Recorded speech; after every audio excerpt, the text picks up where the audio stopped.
Welcome to the DX Today podcast, your daily deep dive into the AI ecosystem. I'm Chris, and joining me as always is Laura. Thanks, Chris. I am genuinely excited about today because we are digging into something that is about to reshape how every AI company talks to its European users. And the clock is really ticking now. Okay, you have my attention immediately, because anything with a ticking clock attached to it tends to mean somebody somewhere is about to be caught completely unprepared. What exactly are we talking about today? We are talking about the European Union's AI Act, and specifically the transparency obligations under what is called Article 50, which become legally binding on August 2nd, 2026, just a few weeks from now. So when you say transparency obligations, help me ground this for everyone listening, because that phrase could mean almost anything. What concretely does Article 50 actually force companies to start doing this summer? At its heart, it is about ending deception. So the law targets four main situations: chatbots talking to you, deepfakes, AI-generated text on public matters, and machine-readable marking of synthetic content across every single modality you can imagine.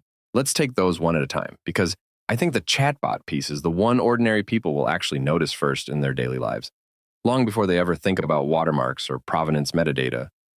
What does the disclosure requirement look like there, and who exactly is on the hook for getting it right? So if an AI system is designed to interact directly with a person, whether that is a chatbot, a virtual assistant, or one of those automated phone systems, the provider must make sure you are told you are dealing with a machine. I have to be honest, part of me wonders whether that is even necessary anymore. Because at this point, most of us can smell a chatbot within about 2 messages. Is this rule already behind the times? That is a fair pushback, but I would argue the opposite, because the models have gotten so fluent and so human that the moments of confusion are actually increasing, especially for elderly users and people who are not steeped in this technology every single day. Okay, that lands for me. Because my own father absolutely cannot tell the difference anymore.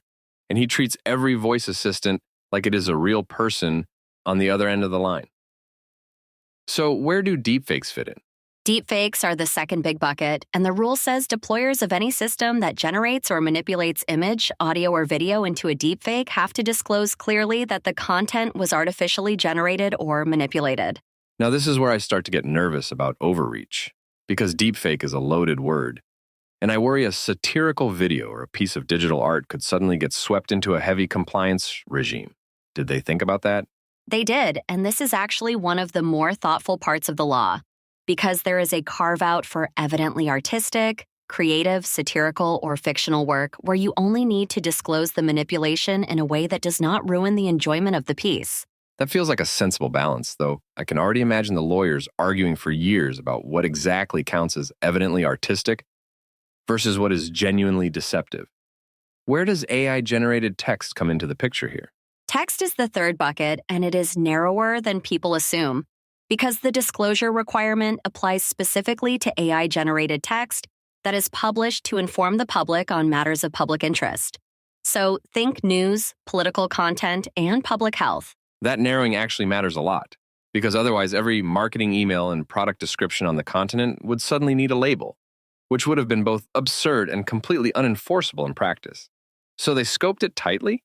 Exactly. They scoped it to public interest information where deception actually causes societal harm.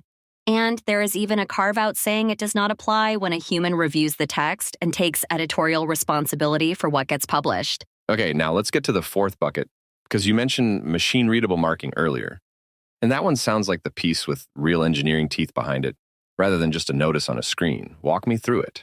This is the requirement that is going to catch generative AI providers off guard more than any other, because they must embed machine-readable markings into their outputs so that audio, images, video, and text can be detected as artificially generated.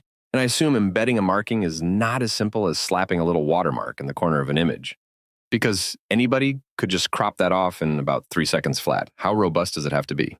Not simple at all, because the markers have to survive what the law calls reasonable processing, meaning compression, resizing, and format conversion, and they must be detectable by independent third-party tools, not just the company's own private detector. That is a genuinely hard technical bar, and it makes me think this is less about a logo and more about provenance baked deep into the file itself. What standards are companies actually reaching for to pull this off? The big one everyone is converging on is C2PA, which embeds cryptographically signed provenance metadata, And that gets layered with imperceptible, pixel-level watermarking, plus logging systems for the cases where those first two techniques prove insufficient on their own. I find the C2PA momentum fascinating because for years, provenance felt like a niche concern that only a few researchers cared about. And now a continent-sized regulation is effectively making it mandatory infrastructure. Is the tooling actually ready? It is partly ready, and that is the honest tension here because C2PA works reasonably well for images and video. But robust text watermarking that survives paraphrasing and editing is still very much an open research problem nobody has fully solved. So we have a law landing on August 2nd, demanding something that the underlying science cannot yet do perfectly, which feels like a recipe for some very awkward conversations between engineers and their compliance departments. How are regulators handling that gap?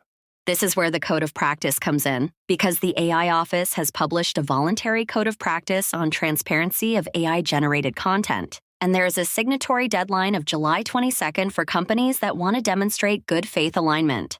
Help me understand the incentive there, because if the code is genuinely voluntary, a cynical executive is going to ask why on earth they should sign up for extra obligations that their competitors might simply choose to ignore entirely.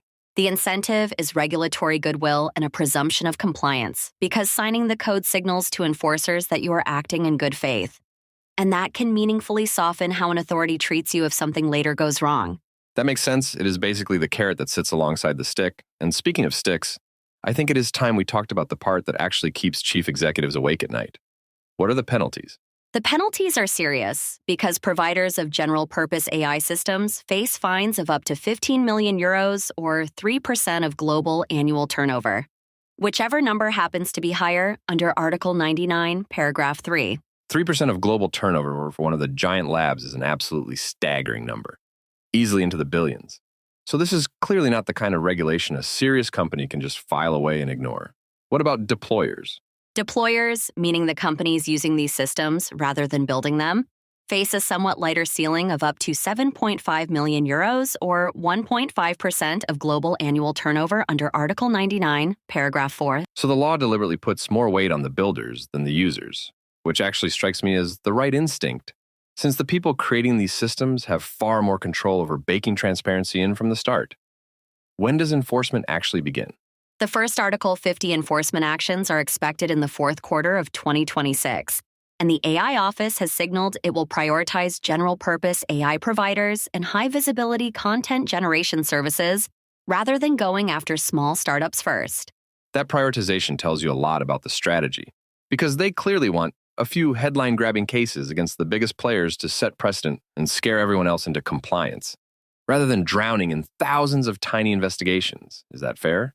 I think it is pragmatic more than fair because regulators simply do not have the resources to police every chatbot on the continent. So they go after the whales, establish the norms, and let the deterrent effect ripple down through the entire market. Let's zoom out for a second, because I want to push on the bigger question. Is this whole transparency regime actually going to change anything meaningful? Or are we just going to get a world full of labels that everyone learns to ignore? That is the existential question, and I genuinely go back and forth on it. Because on one hand, banner blindness is real and people tune out warnings. But on the other hand, machine-readable provenance creates an infrastructure that platforms and tools can act on automatically.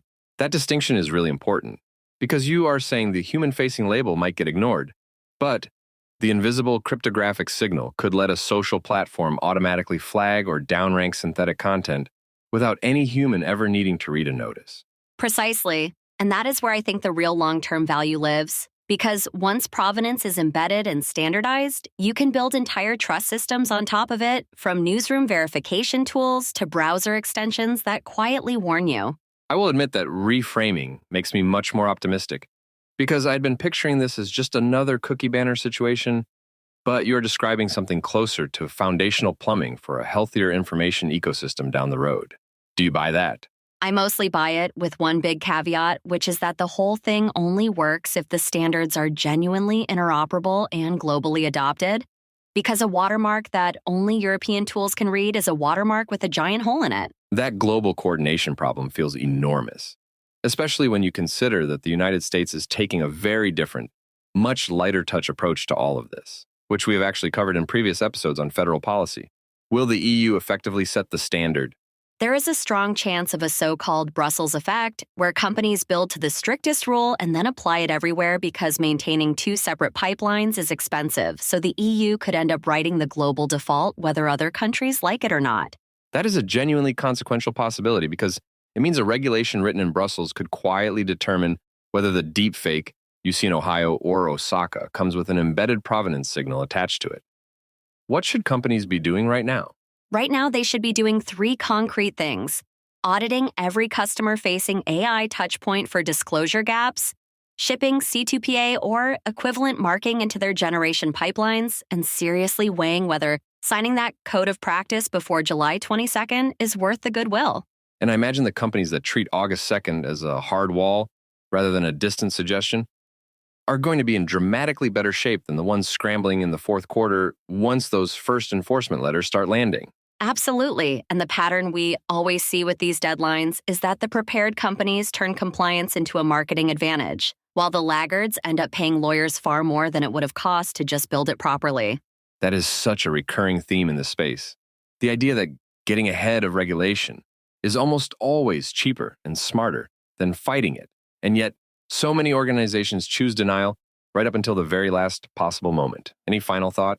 My final thought is that August 2nd is not really an ending, it is a beginning. Because this is the first time a major jurisdiction has tried to make the synthetic versus real distinction a legal property of the content itself, and that is a genuinely historic experiment to watch unfold. That is a perfect place to land it. Because whatever you think of the specifics, watching a continent try to engineer trust back into the information ecosystem is going to be one of the defining stories of this entire year. Thank you, Laura. Thank you, Chris. This was a really fun one to dig into, and I genuinely cannot wait to come back in the fourth quarter and see which companies took it seriously and which ones learned the hard way what 3% of turnover feels like. That's all for today's episode of the DX Today podcast. Thanks for listening, and we'll see you next time.